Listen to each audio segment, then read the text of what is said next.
People have to be reminded, Joe, of how this whole experiment started. We were farmers and colonists that came over because King George pissed us off.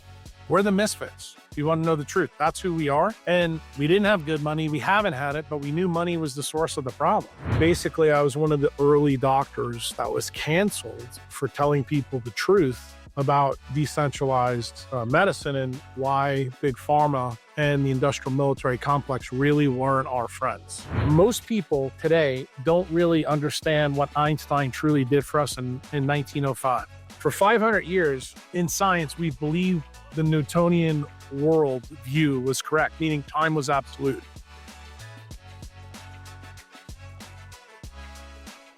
This podcast is entertainment, not financial, tax, or legal advice. Views expressed represent statements of the speaker in their individual capacity, do not represent the views of Unchained, and should not be considered investment advice. Speakers often have personal, family, or business connections to Unchained, which may include direct financial benefits. Please see our disclosure at unchained.com/podcast.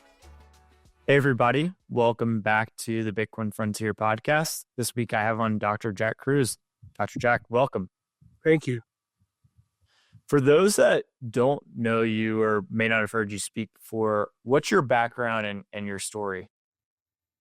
Well, that's a pretty wide encompassing thing. If you're asking me about Bitcoin or my story, it's but maybe like your personal and your medical background first, and then maybe how you found Bitcoin after that. Yeah, I think I'm a neurosurgeon, board certified in the United States. Been practicing for over 30 years.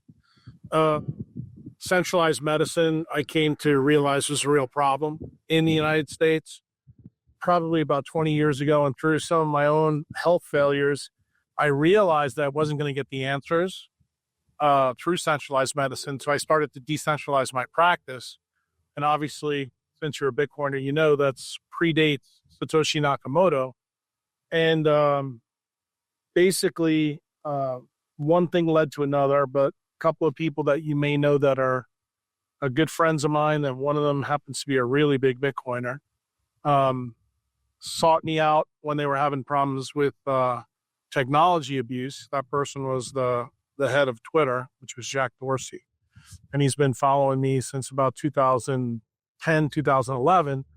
And the same thing with one of his buddies, Rick Rubin. They've been following me for that long. And Rick's also a Bitcoiner, but not as big, obviously, as Jack. And when I was first taught about Bitcoin, to be quite frank with you, I thought it was, fool's gold. I thought it was bullshit. And then the more I looked into it, the more I started to realize that me decentralizing medicine and with Satoshi Nakamoto trying to decentralize money, I began to see the connection. And the connection was very, very different than probably anybody else you've interviewed. I looked at the white paper, read it. I probably read it about 100 times. But the thing that always struck me about the white paper wasn't what was in the white paper. It actually what was in the bibliography. And out of the 8 footnotes, 3 of them are about timestamping. And I thought to myself, isn't it interesting that Satoshi Nakamoto was writing about timestamping? And that's actually what decentralized medicine's about. It's about how do we timestamp things in our cells to do different things. And it turns out that process you probably have heard is called circadian biology. And I came to realize probably 20 years ago that circadian biology was the most important thing in decentralized health and, building health. And the things that I was teaching people before Bitcoin was ever on the planet was the most valuable asset you ever had was time. There is no more valuable asset. And I would still tell you that's still true to this very day. And I would say Bitcoin is probably now number 3 on the list as the most important thing, because I think decentralized health is number 2. And I just recently was invited to go to Bitcoin Prague. And from the stage, I gave a pretty provocative talk to people there where I basically said, and I used 3 guys from history that everybody knows, probably 2 of which, Bitcoiners, think the world of, but I don't. And that's Steve Jobs with Apple. He was the hardware guy. And then I used Paul Allen from Microsoft, the software guy. And then Hal Finney, the Bitcoin guy, who a lot of people think is Satoshi. I personally don't. But there's no doubt that he was very important in the genesis of Bitcoin as, a monetary idea for decentralization. And I said, what good is it to be a billionaire and be dead by the time you're 60 years old? And to me, the most epic fail you can do as a Bitcoiner is here you made all the right decisions in your life to get Bitcoin, but you completely shit the bed, in terms of decentralizing your health. And all three of these guys made huge mistakes. And that includes Hal Finney, because a lot of Bitcoiners, don't like to see that fallacy. And my whole 2 cents of going to Prague was to say, as a boomer, to you young guys, I want to make sure that you stay really healthy as you get older. Why? Because the worst thing you could possibly do is to have billions of dollars and die at 60 years old. I mean, to me, that's an epic fail. Mm-hmm. And, it's a very counterintuitive thing, because I think when, you're 25 to 40 years old, the one thing that you take for granted is time. You think you have plenty of it left. But as a neurosurgeon, I see plenty of 25, 30, and 35 years old people with Bitcoin get taken out every day through trauma, gunshot wounds, through stupidity, through doing things with their Bitcoin they probably shouldn't do, because they felt infallible. And the way I look at it is, if I can explain why this is an important concept, it matters. And it turned out in my own story, Bitcoin became really important for a very different reason, when basically I was one of the early doctors that was canceled for telling people the truth about decentralized medicine and why big pharma and the industrial military complex really weren't our friends. And through a process, probably I'd say 10 years before, maybe actually 13, before I got into Bitcoin, Bitcoin actually became the savior. The thing that I forsake when Dorsey and my friends told me about it was actually the thing that saved my ass. And it turned out I was able to make not only a good living, but make more money doing Bitcoin than I did during neurosurgery, which actually freaked out, a lot of my surgeon friends. And they were like, there's no way that this can happen. And I'm like, well, it actually can happen. And I try to explain to them that the reason why this was important is the same thing is true in our health. And us as surgeons, most of us still advocate for our patients' benefits.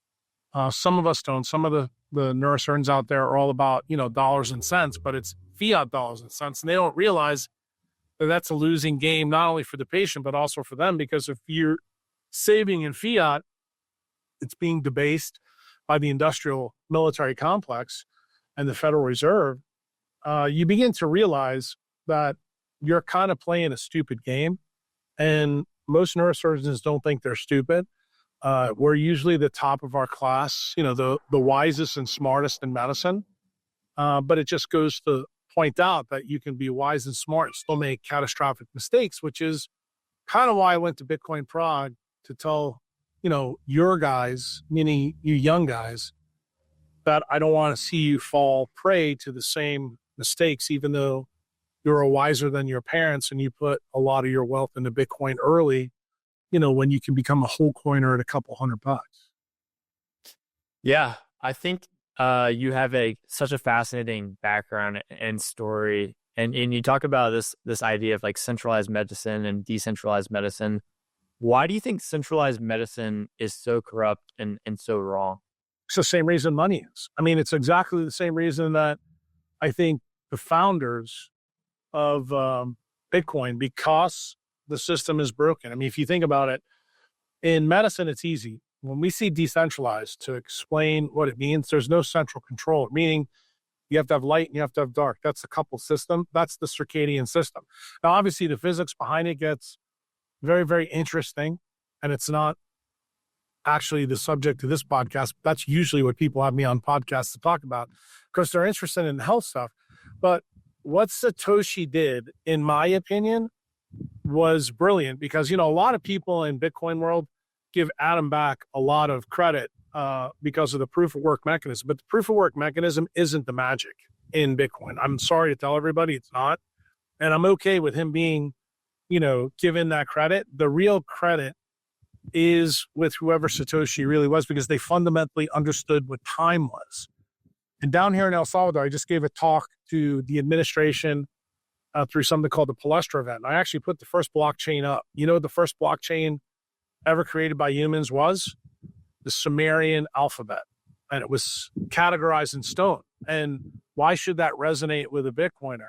When you actually think about it, the Rosetta Stone, the Sumerian alphabet, the Phoenicians, anything written in stone, what did that do? It made the ledger immutable in those days. Now, we know that it's really not immutable because you could get rid of the stones. But ironically, those stones still sit in our museums today. So I would tell you the ancients were pretty correct that these things were not destroyed, even though we know they could be destroyed by, a nefarious government.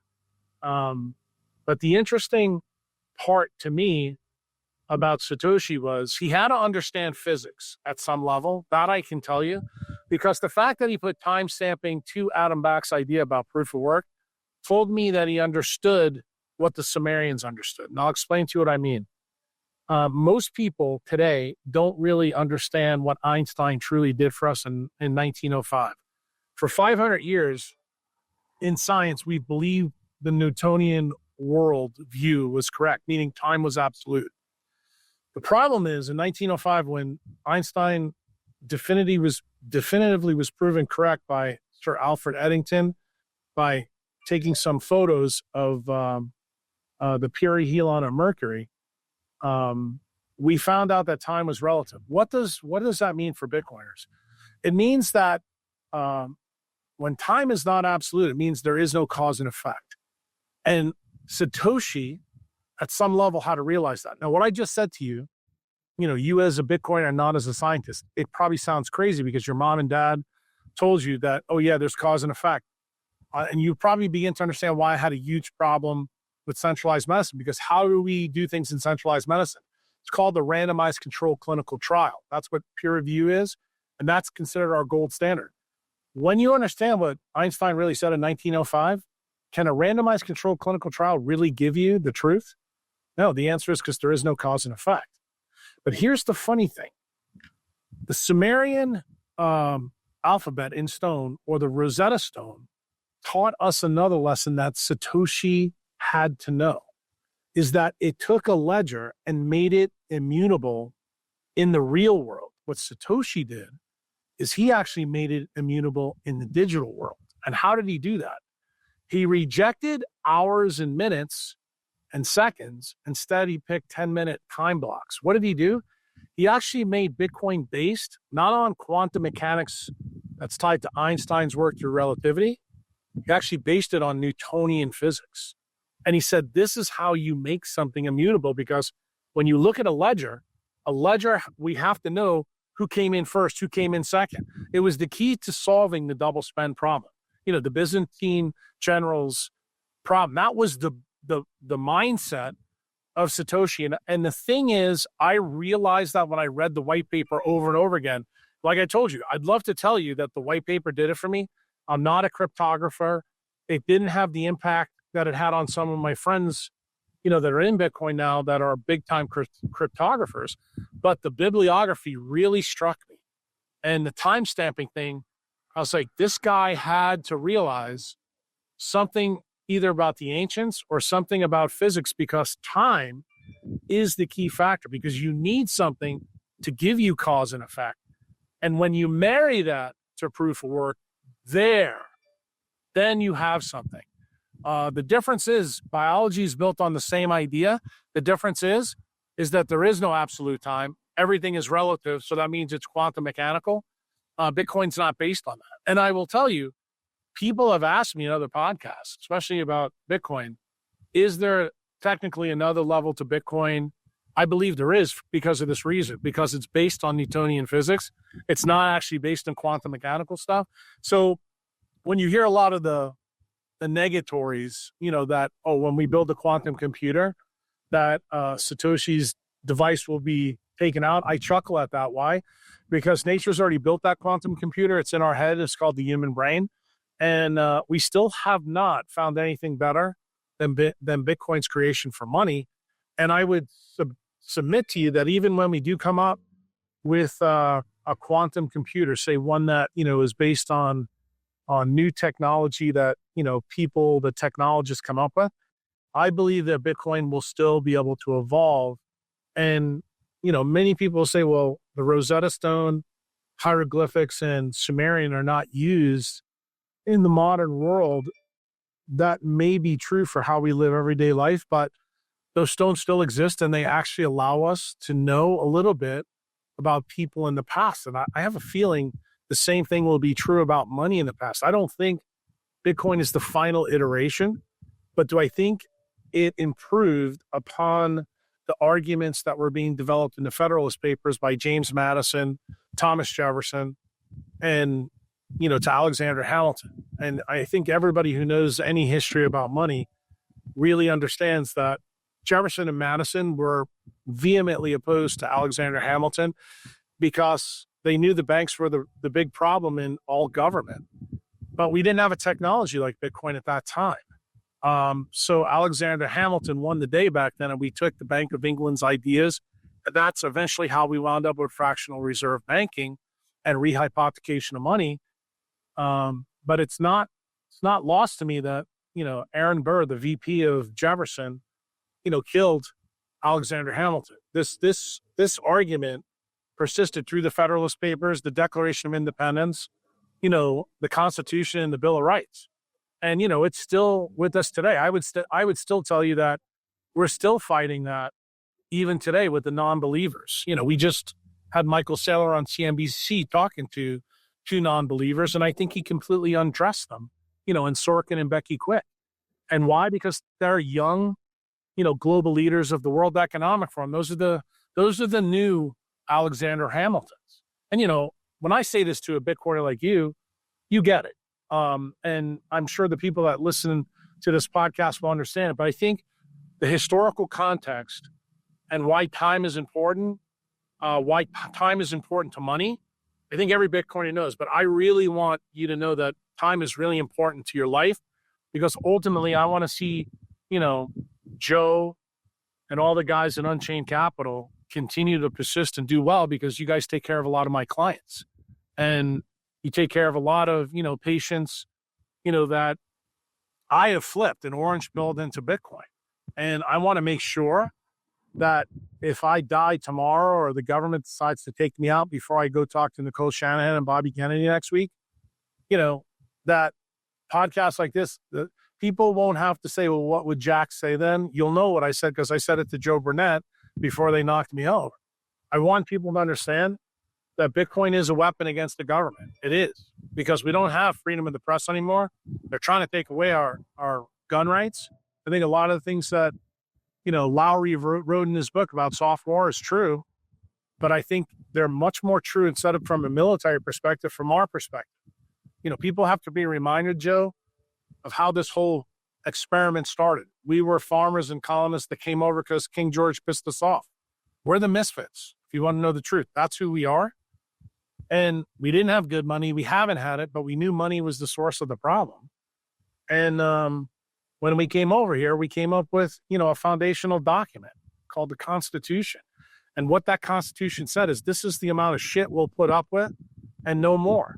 And for 250 years, the government has been trying to screw with that document, to take more of our freedoms away. And I think the freedom of money has been the source of most of the problems, I think, since General Groves and the industrial military complex poisoned the Constitution by trying to, buy science. And that started with the Manhattan Project. I think that's where medicine went off the rails. And I think it's made Bitcoin an important weapon for the taxpayer who is in the United States. I personally believe it's an important thing for everybody in the world. But I think it's really important for Americans to understand that Satoshi gave us a tool. This is like a musket for the 13 colonies. And that's the way I like to look at it. And I think everybody who's a Bitcoiner is a modern day Paul Revere and Ben Franklin that says that to the government. No one should tell us how to spend our money and do what we're doing. It should be our decision. and our decision alone. There's nothing in the Constitution that limits that ability. But unfortunately, the people, at least in the uniparty, are doing that. It's gotten so bad. I mean, think about this, Joe. It's gotten so bad that two guys that are former Democrats, and actually one of the VPs, also a former Democrat, has now decided to bury the hatchet and join forces. And what do both of them agree on? Well, this is kind of cool. Medical freedoms and Bitcoin. So maybe now you know why Uncle Jack, has been talking to Bukele, why he wrote a constitutional amendment for Bukele, just like Jack Mallers did for Bitcoin. I did it for medical freedoms. Why he told me to share that with Bobby Kennedy a year and a half ago. Why you hear Bobby Kennedy now talking about mitochondria and time and chronic diseases and Bitcoin. Like, these aren't mysteries, bro. Secure your retirement with a Bitcoin IRA from Unchained. Right now, get started with no setup fees and enjoy your first year free. You can open a Roth and traditional Bitcoin IRA and even upgrade old forgotten 401ks and IRAs into tax-advantaged Bitcoin where you control the keys. Get started today at unchained.com/frontier. There's no better way to hold tax-advantaged Bitcoin for decades. That's unchained.com/frontier. And now back to the show. This is kind of like the Sumerian blockchain in real time. I'm trying to pass that on. You young guys in Bitcoin are really good about talking shit about boomers, but I got news for you. Me, Trump, and Bobby Kennedy are old guys, but I can promise you there's a lot of us that want to leave the world in a better place than it is right now. And now it's incumbent upon you, the young guys, young girls, your kids. I need you to make the right decision. Do you want to go the path of King George? Do you want to go the path of Maduro and Chavez? Do you want to go Walz and Harris, or do you want to fight for freedom? Because to me, I think you need to fight for freedom. And I think every time you buy Bitcoin, you're fighting for freedom. It's not just picking up the musket and shooting at King George, which I do think, we're coming to that point in the United States where we might have to do that. I think every sat you buy is a fuck you to the king. I look at it absolutely that way. And I hope more Americans that are, zero coiners that own nothing realize this. Even if they buy $5 or $10, they're still supporting, the fight that began with the colonists 270 years ago. Yeah. I mean, that's definitely quite fascinating. You touched on the concept of time, and I've heard you actually talk about the idea that Bitcoin is a time machine. Can you kind of elaborate on what exactly you mean by that specifically? Well, think about it. It allows us to take money through space and time. And here's the funny thing. I just told you, many Bitcoiners will listen to this and go, wait a minute, Jack is telling us that Bitcoin is based on time. That's pseudoscience because now Newton's considered pseudoscience. That's true, but just remember, even though it might be pseudoscience got us to the moon in 1969. We didn't use Einstein's quantum mechanics or relativity to get there. We actually used the simple stuff. And what I'm telling you, the simple stuff in a Newtonian world actually works probably better for money considering where we are right now. And when I say Bitcoin's a time machine, if you remember the story that I told you before about how they tried to cancel me. So think about maybe two controversial people. And I don't know if the Bitcoiners know this. This guy, Andrew Wakefield, that Nicole's got me talking to next week. He was canceled, lost his MD, both in the United States and the UK. I'm going to tell you, this was right around when Bitcoin was, coming to the forefront. And he's been completely canceled. His whole life has been ruined because he decided to step up and tell the truth about, vaccines and how they affect diseases like autism. And he was vilified for that. Whether you believe him or not, that's immaterial to our discussion. Just realize that he should have the ability as an MD to present the data and say what he's got to say. Well, he was canceled. So when I was on the same track, I decided to do the same thing he did, except I was a little bit wiser than what he did. When you're going against Big Pharma, you better have a plan. And it turned out my plan was to use Bitcoin, and Bitcoin was able to actually preserve my time in medicine. I haven't had my license taken away. In fact, Joe, been doing neurosurgery for over 30 years. I don't even have one lawsuit against me. And for those that don't know this, neurosurgeons on average in the United States get sued 3 times a year. So I should have quite a few suits. I have none. But even though I have no suits, was the paradigm in power still able to shut me up, like trying to remove my time in medicine? The answer was, yeah, they were successful, but how did I offset it? I offset it because, I'm in the class of 2013, bro. And guess what? The class of 2013 allowed me to do some things, to put my middle finger up, to be louder, to be that doctor on Twitter that said things that nobody else could say but not get canceled. And I would tell you, that's proof that it's a time machine. Not only that, what are the other things that we talk about with the machinations of Bitcoin? Hash rate. Isn't hash rate a function of time? Absolutely it is.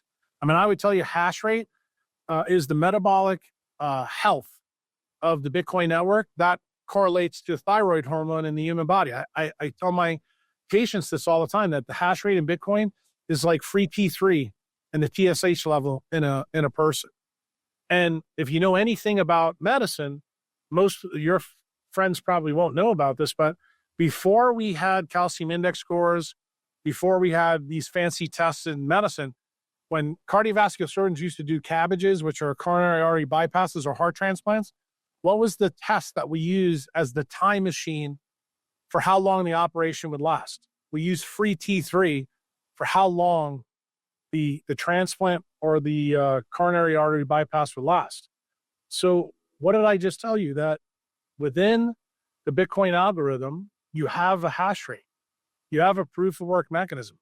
What else should we give Adam back some credit for? What's the proof of work mechanism in nature? If you look behind me, that tree, the Conocasta, there's chlorophyll in it. Chlorophyll is a nitride cage filled with a magnesium magnesium atom. It's got 12 electrons in it, okay? That takes the sun, turns its energy into the hardness of a tree or the leaves. That's also a time machine. And how do you know that's a time machine, Joe? Don't trees lose their leaves every so often? You have seasons. It's the same story, and you see it in a tree. Here's the irony. Inside of Joe right now, if he was with me here in El Salvador, I stuck a needle in his arm to draw some blood work on him. That red blood, is hemoglobin. You know that hemoglobin is also a nitride cage? Looks exactly like chlorophyll, but you know what the difference is?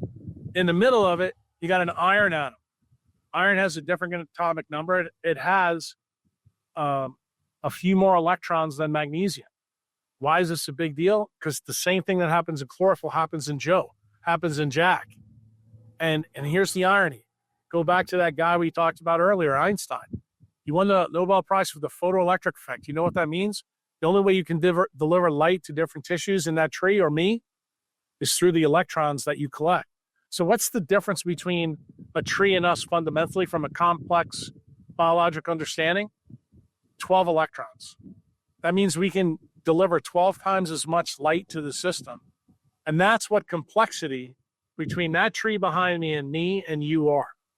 And if that doesn't sound unfathomable to you, realize that it's even further, that the type of time machine we are. That tree behind me can live for 4, 5, 6, 700 years.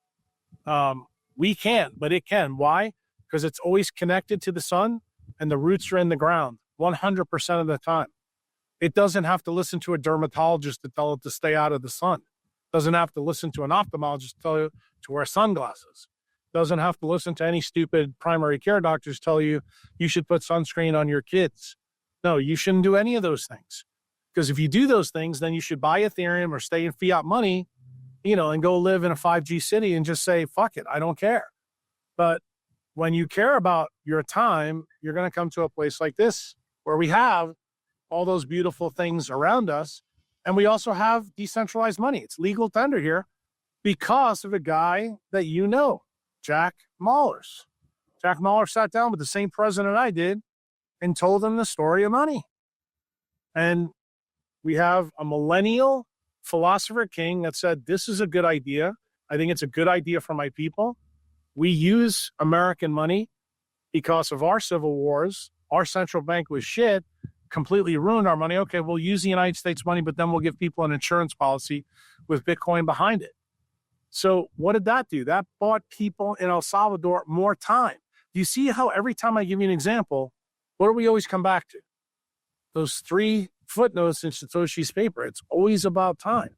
Not only is Bitcoin a time machine, but so are the mitochondria inside of you.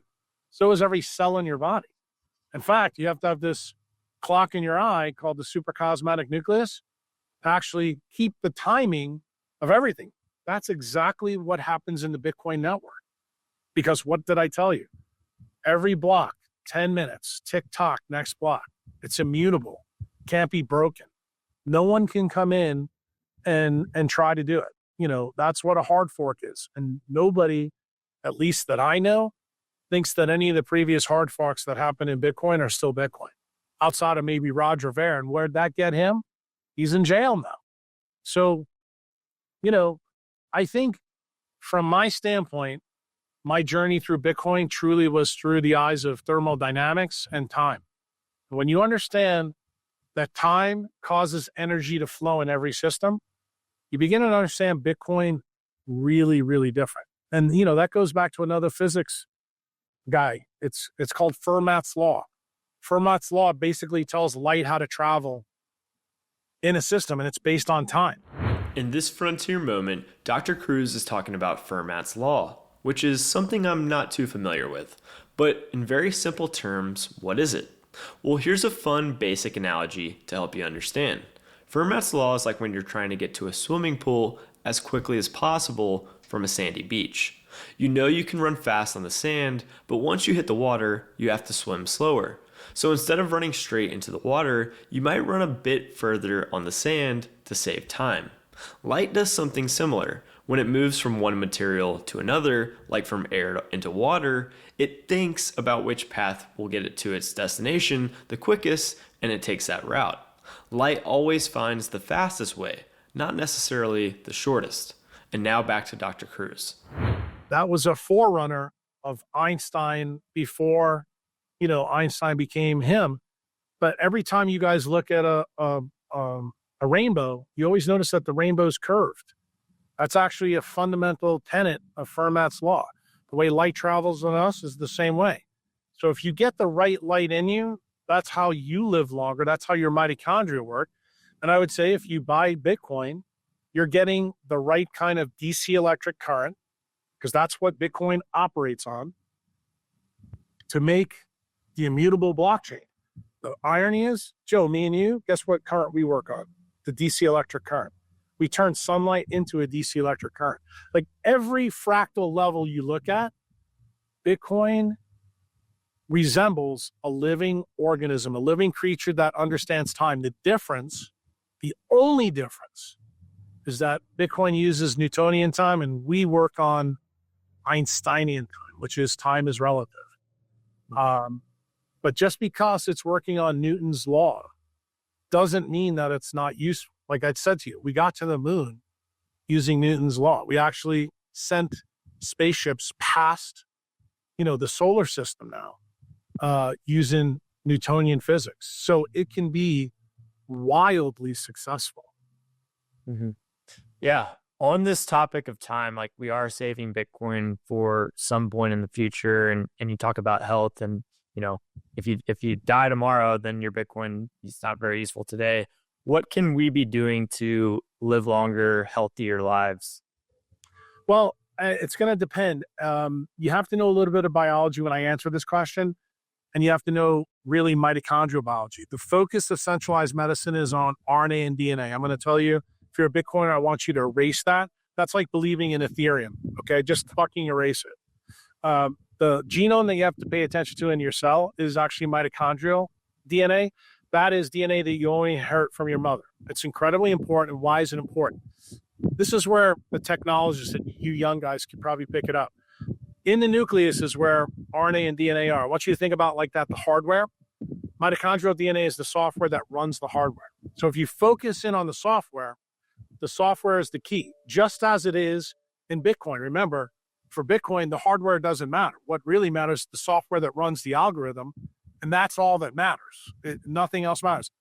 We're built exactly the same way. So mitochondrial biology tells us that the visible spectrum of sunlight is really important. So the more of that you get, the better it goes. So there's been about 6 meta-analysis in centralized medicine that show longevity is a function of how much time you spend in sunlight. I will tell you, the only thing that they miss is that it's not just how much time you spend in the sunlight, but it's also how dark your nights are. So in other words, remember I told you that the decentralized law for biology is that there's no central controller. So you have to do a good job, like I'm doing now, being outside of my house in El Salvador. But when the nighttime comes here at 6:30, we turn all the lights off. Like there's no TV. We're not doing anything crazy. It doesn't mean you can't have fun. You can still go out and do different things, but you need to protect yourself and do it.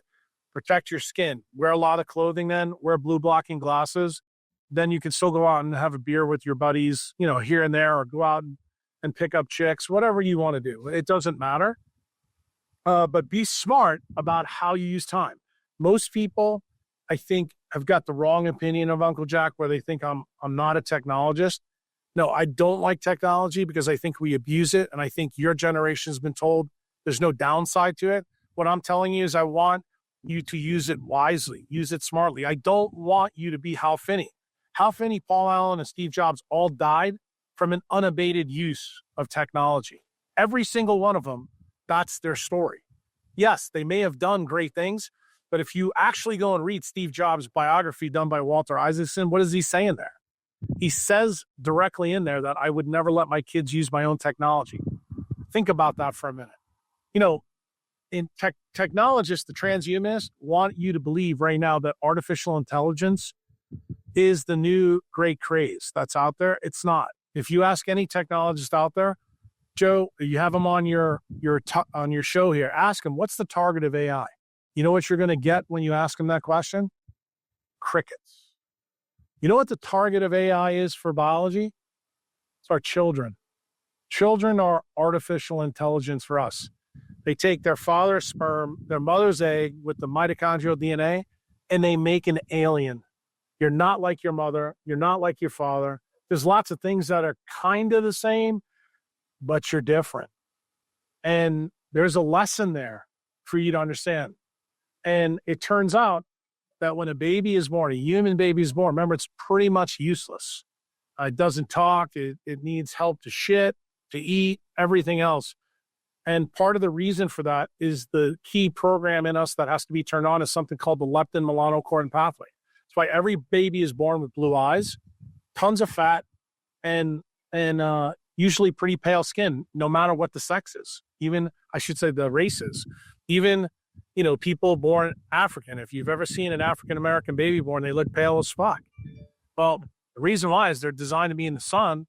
And one of the cool, stories that's down here from the Salvadorian people, when they have babies, they bring the baby out in the sun almost immediately. Because guess what? That's what turns the program on. And what did I say to you before about longevity? That's exactly the best way to do it, because what are you doing? You're turning that system on. That system is called the POMC system. Stands for a gene in us that humans have. And this will probably blow your mind when I tell you this. Our nearest ancestors, who have the same number of genes as us. Remember, Darwin and Richard Dawkins want you to believe that your genes control everything. But when the Human Genome Project came out, and it showed that chimps and gorillas basically have the same number of genes as us, the major difference is that gorillas have 24 chromosomes. You know that we have 23 pairs. What interestingly happened, the 24th chromosome condensed down, and then all the genes that are on that jumped to chromosome number 22. There was a famous scientist named Barbara McClintock that told us actually how that happened. She won a Nobel Prize for jumping genes, but that's not the best part of the story. Do you know what gene showed up from chromosome 24 to number 2? POMC. Guess what POMC makes? Makes leptin and makes melanin. That's actually what makes us. And you want to know what's unique about the POMC gene? It's the only gene in humans that is translated by UV light. The light that dermatologists an ophthalmologist and your primary care doctor told you it's bad for you. And then it turns out we've got all these UV detectors all over our body. Well, if it's bad for us, why the hell would God or evolution put it in us? But guess what? The Salvadorinos, the ancients that were here, you know who their ancients were? It wasn't the Spaniards that conquered them. It was the Incas. Incas knew a lot about sunlight. Okay? Bottom line is humans are designed to be in the sun during the day and in darkness at night. You get that message right, bro? Your time machines called mitochondria will do well, and you will live rich into the night because you'll have bought Bitcoin, because in between all 5 of your senses is also a melanin sheet that allows you to perceive the world properly. The more melanin you have, the more Bitcoin you'll own. So if you wear sunglasses, you're probably going to buy a Ethereum or be a shitcoiner. Fair. Yes. So I would imagine sunscreen is Ethereum like too, or what do you think about that? In my world, it is. For my people, you know, I don't usually get into these discussions with Bitcoiners, but I have many Bitcoiners that have now jumped into my tribe in decentralized medicine because they realize decentralized medicine is probably more important to them than Bitcoin. Why? Because you don't want to be sick, especially in the United States system. It's the most expensive place in the world to be sick. And that'll keep you away from buying more Bitcoin. I mean, just think about it. If you went to all your friends today, Joe, and said, hey, how much money are you spending on health insurance? And you get the answer, wouldn't you like to put $700 or $800 more a month into Bitcoin versus into Aetna's pocket or Blue Cross Blue Shield? Mm-hmm. I mean, think about if you started doing that in 2011, what that'd be worth now. A lot. And that's the point. Remember, you asked me the question, Jack, prove to me it's a time machine. Well, it turns out it is. And, you know, the people that come from the classes of 2010 through 2014 truly know that because they've lived it. And I would say the people from, I think, probably 2017 upwards, they think that it's too late. It's not too late. I'd tell you even right now at $55,000, $60,000, I still look at buying Bitcoin now the same way I did when it was 100 or 150 bucks. Why? Because you truly understand money. It's being debased at record rates. Like the time that's left in fiat money is just not good. There's things that they're going to do to extend its effect. I mean, one of the things that Bobby and Trump are trying to do now is to make it a grand reserve asset. What really does that do? It doesn't do anything for Bitcoin. It truly doesn't. But what does it do? It gives more lifespan to the US dollar. That's really what it does, because that will be the global reserve asset that underpins it. So most Bitcoiners that are already in, we don't have a problem with that. But to think that making it a global reserve asset somehow bails out fiat, that's you know, a stupid idea. That's like a big pharma idea that taking, I don't know, a COVID jab is somehow going to lead to supreme longevity. It turns out if you did that, you wound up dying faster.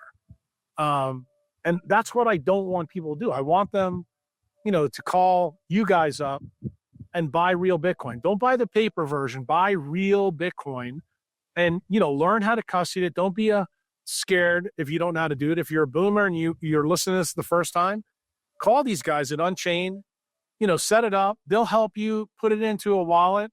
They'll teach you what multi-sig is. All these words will scare the shit out of you, but I guarantee you it's the best health decision you could ever make. I love it. Well, I think that's great advice. You mentioned that you're down there in El Salvador right now. Do you think more Americans should move to El Salvador? Well, I would say, I'll give you an answer back.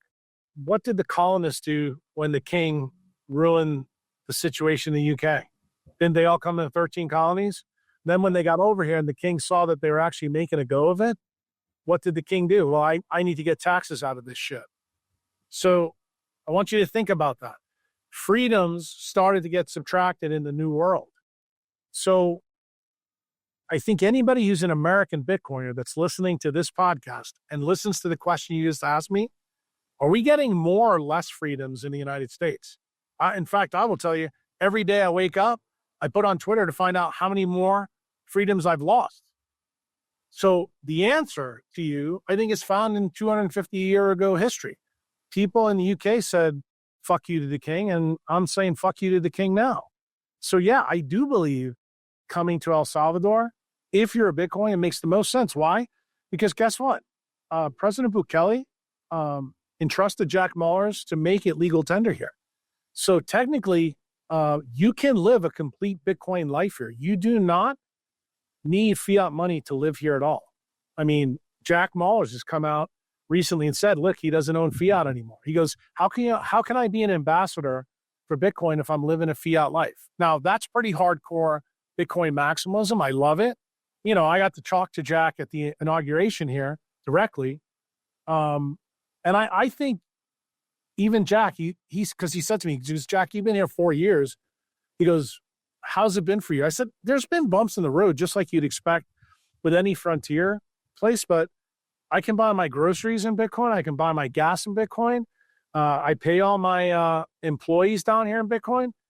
You're sitting right here on a deck that's made out of teak wood that I bought from the jungles of Nicaragua, the wood, and they built it here. All the guys use, Moon, Blue, Strike. What other wallets, Jeremy? They use Chivo. Yeah, I forgot about that one. Chivo, I never remember that one because as an American, I can't use Chivo. But Chivo is the big one. But then I'm always teaching them, get it out of Chivo, because many people here in El Salvador don't believe in Bitcoin because they think it's a government scam because of, their history. But I said, look, that's okay. If you don't want to keep it in a Chivo wallet, move it to Strike, move it to Moon, move it to Blue Wallet, and that way you control it. And when these guys come to work for me, I'm teaching them about Bitcoin. Like I orange pill everybody. In fact, my buddy Jeremy, who's over here now, has a really funny story. About a year ago, we went up to a place in Metapan, which is where I was doing a little hack for the president about finding water that comes out of the ground because I believed it had some unique properties that he could use in his new, coffee plantation. And the guy that was up there, his name was Victor. He didn't know anything about Bitcoin. He's been living literally 8,000 feet up in the volcanoes, working for a guy named Giancarlo who owns a coffee plantation. And he took care of me and my family for about 2 or 3 days. And we made him download Strike through Starlink. But this is the irony, because there's no electric power up there. And he downloads that through Strike, gets it, and I give him a tip. I gave him $100. And Jeremy just contacted me, I don't know, what was it, about 2 weeks ago? And he says, because I told Victor, I said, do not sell this Bitcoin. Today, Victor has like $246. And Jeremy tells him, he goes, bro, did American money in the bank ever go up? In this frontier moment, Dr. Kruse has an interesting story about Victor, who he tipped $100 a Bitcoin. But what is the cost of living for a high net worth Bitcoiner in El Salvador? If you wanted to live a luxury lifestyle in El Salvador, what would it cost today? Well, for a luxury house or apartment, the top 1% in El Salvador pay about $1,500 to $4,000 per month. You can get a driver or chauffeur for $300 to $500 per month, and you can send your children to private schools for $500 to $1,500 per month. Adding in food, travel, and more, you could expect to spend anywhere from $4,000 to $10,000 or more per month to live like a king in El Salvador. And now back to Dr. Kruse. 150% in 1 year. I mean, you guys know Bitcoin a year ago was like trading at like $17,000 Now it's at 55. Here, everybody in the United States is crying. You know what kind of impact that makes for Victor? Who maybe makes $300-$400 a year. I mean, just think about it. So you ask me again, is Bitcoin a time machine? For Victor, it is. Because guess what? He just got half a year's of work by putting it on his wallet. Like he learned a lesson that I think, we need to teach. Like guys like you, guys in Unchained, when I met Parker at the Bitcoin Nashville meeting or up on the roof chatting, there's a lot of my members that were at your guys' party. And I remember one of you said, look, we want to do something with you. I said, no. Take care of my people. Why? Because you guys are like the time wizards. You're getting people plugged in to the time machine.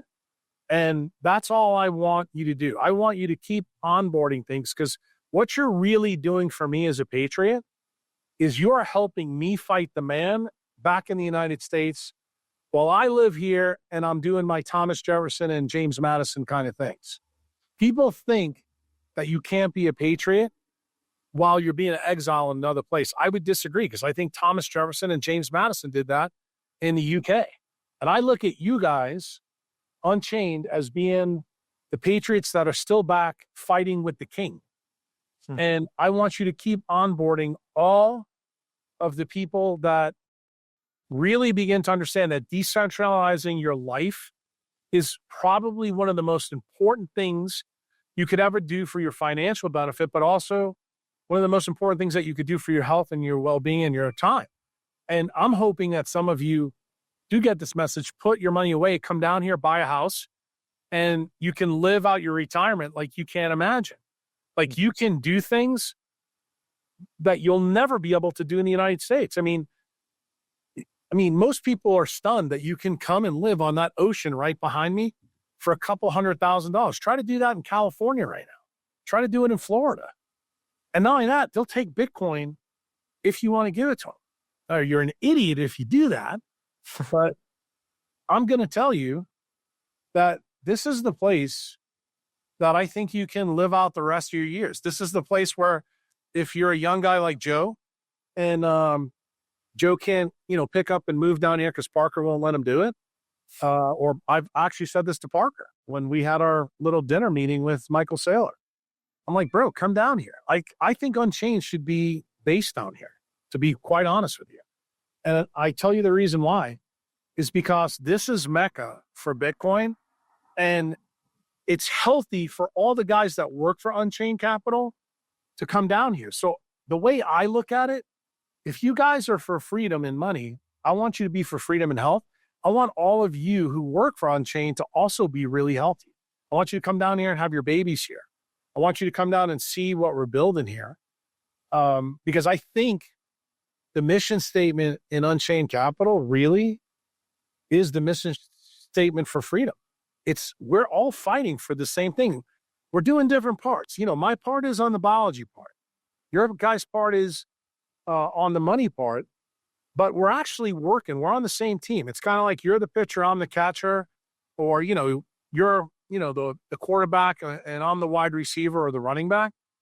Every single one of us has a different role to play. We don't all have to play the same role, but we need to be on the same team. Why? Because the guys on the other side are trying to take our freedom from us. They're trying to take our time from us. They're trying to take our health and wealth from us because they've put an oracle between us and them. That's the corporations. Those are all the things that you hear Bobby talk about. That's the regulatory capture. I mean, we see it in Bitcoin. I think the person that's done a beautiful job talking about that is Caitlin Long. When she tells us what she's struggling with her bank in Wyoming versus the SEC and the Fed. Well, I have the same problem in medicine. I mean, think about the guy I had a fight with, Fauci. Think about Redfield. Think about Birx. Think about all the shit we just had to go through with COVID. I mean, it's amazing to me, that oracle problem, but those corporations are empowered by the DOD, the Department of Defense. Remember, people forget this all the time in COVID. The Department of Defense was the distributor of the jab, not Big Pharma. They hired Big Pharma to be their drug dealers. This was the government. And Joe, I'm probably going to tell you something that hopefully you give me some leeway on, but you're going to be surprised at this comment, because this is really directed at Bitcoiners. Many people, like my neighbor, Max Kaiser, Michael Saylor, before, he took a break from Twitter, Greg Foss, Lawrence Lepard, all the names. They said you can't taper a Ponzi.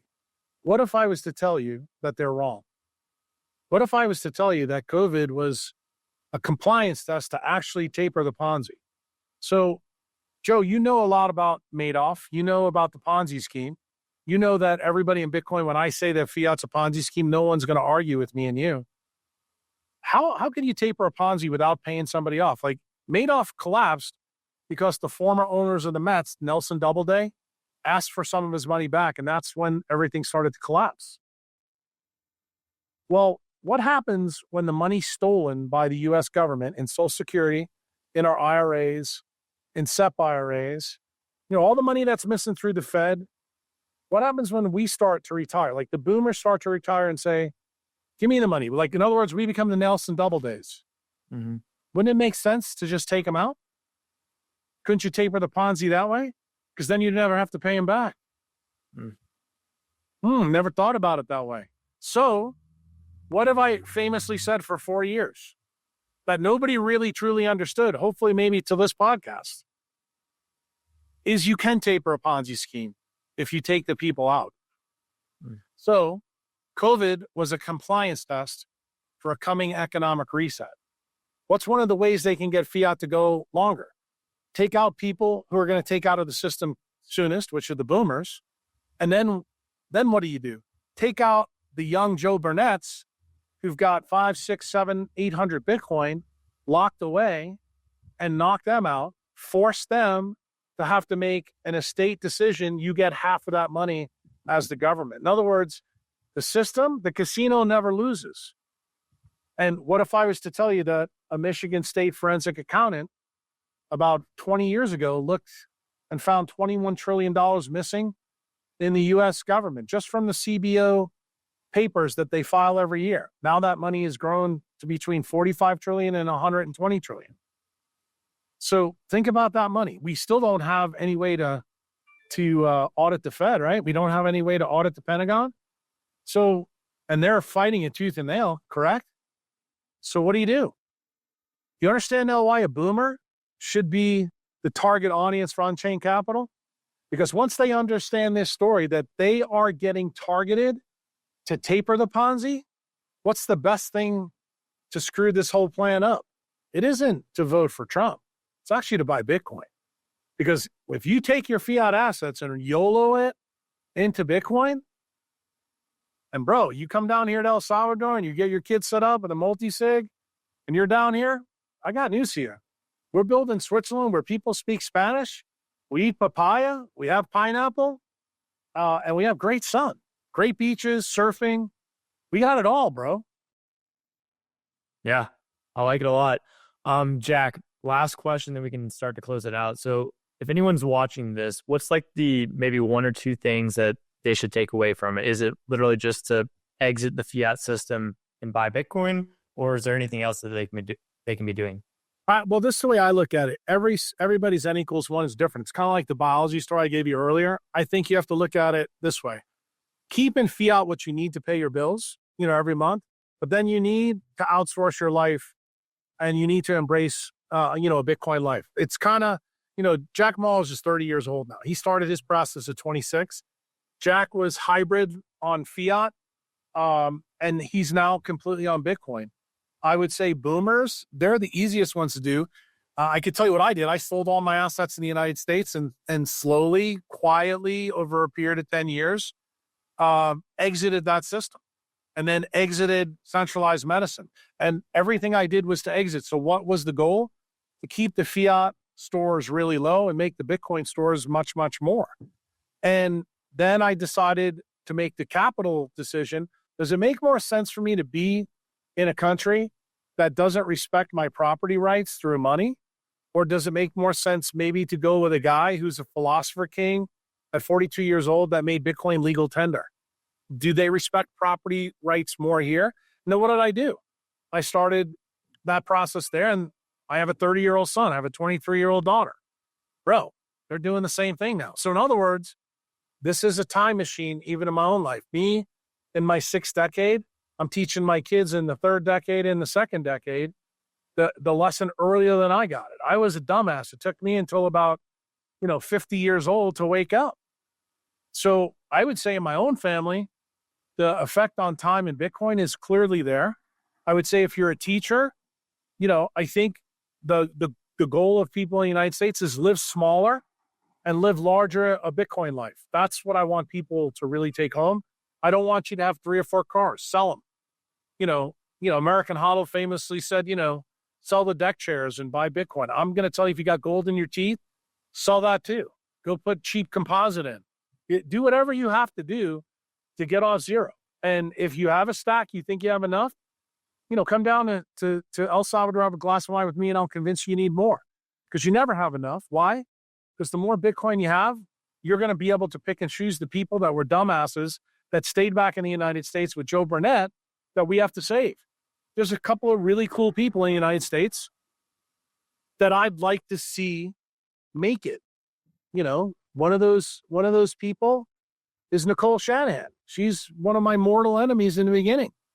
Now she's not. And now I know that she's taken a couple of jabs. I happen to know how to actually save her life because she's got to take care of Echo, her daughter. And the daughter has autism. The husband is useless. That's Sergey Brin from Google, dude. You think he cares? No, he's still printing fiat money. He's still trying to hurt people with blue screens and technology. So I feel like I have a duty to get Nicole on board. Do I have a duty to get my boy Rick Rubin? Yeah, I want him. Do I want Dorsey here? Like all the people, like the way I look at El Salvador, and I said this before I got involved in the politics down here, President Bukele is building an ark and he's collecting misfit animals to put on that ark.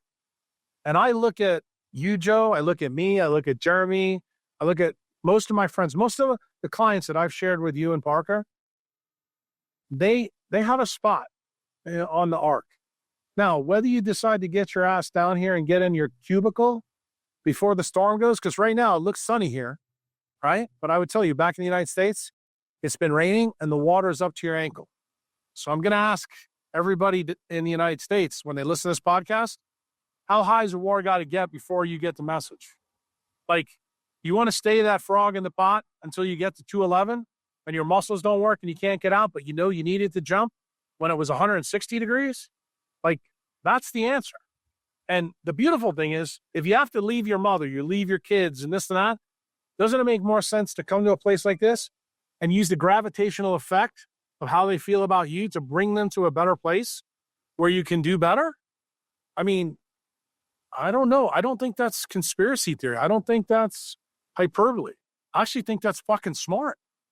Like, and I always tell people, when you know better, you do better.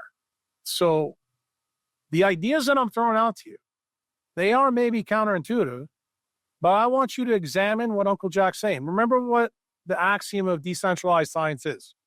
Never believe a goddamn thing anybody tells you. It's easy for Bitcoiners because it's always trust and verify. But I'm telling you, with science and money, it's the same story. I want you to understand that this is where you can live your best life. Doesn't mean you can't do it in the United States, but right now I don't think you can from a health benefit. You have absolute health Nazis running the government. And I'm sorry, there's nothing redeeming about centralized medicine. Zero. Okay? Right now, centralized medicine is like the Weimar Republic. That's exactly the analogy I would give you. And you know what Germans did in that situation. You know what it led to. I'm telling you, I think the same thing is true. And I don't want you to turn out like Hal Finney. I don't want you to turn out like Steve Jobs. And I don't want you to turn out like Paul Allen. I want you to be a fucking savage.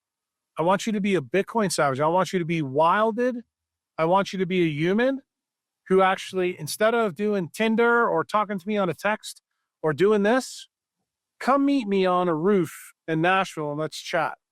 Come sample my light. Come sample my passion. Find out if I'm full of shit or not. Come sit down here with me at my teak table on my teak deck. Let's have this discussion. If you're skeptical about the science, I'll be more than happy to sit down and talk with you. You're skeptical about Bitcoin? Bro, I can talk to you a long time about that too. I'm an open book. I don't want anybody to be censored for anything. I want to share the message that's actually saved my life with everybody. I don't know if it'll save yours, but I think it's something everybody needs to hear. Yeah, I love it. Jack, thanks so much for taking the time. I know your time is very valuable and you're very busy. Where can the audience go to learn more about you and maybe the work that you've done? Simplest thing for the DIY people, just It's Dr. Jack Kruse everywhere, like every social media thing. You want to learn about the stuff I write about, both about Bitcoin and decentralized medicine. That's on my Patreon. It's patreon.com/Dr. Jack Kruse. I have a book on Amazon that goes through like the first probably 3 years of me blogging 20 years ago. If you want to know how I figured all this stuff out, it was at the foot of Michelangelo's statue. It's covered in the book. And probably the last thing, if you decide you want more of my time, you become a member of my optimal clubs. There's different levels. That means you get different times. This is actually a good time for us to talk, because if you join and become a member, I'm having my annual member event right here in El Salvador in November. And it's going to be on Thanksgiving and the day after Thanksgiving, where you'll get to come down and meet Bitcoiners. You get to come down and meet people who are mitochondriacs, people who changed their life. I'm pretty active on social media. I'm kind of agent provocateur for decentralization. Yeah, I like it a lot. Well, thanks again, Jack. This has been fantastic.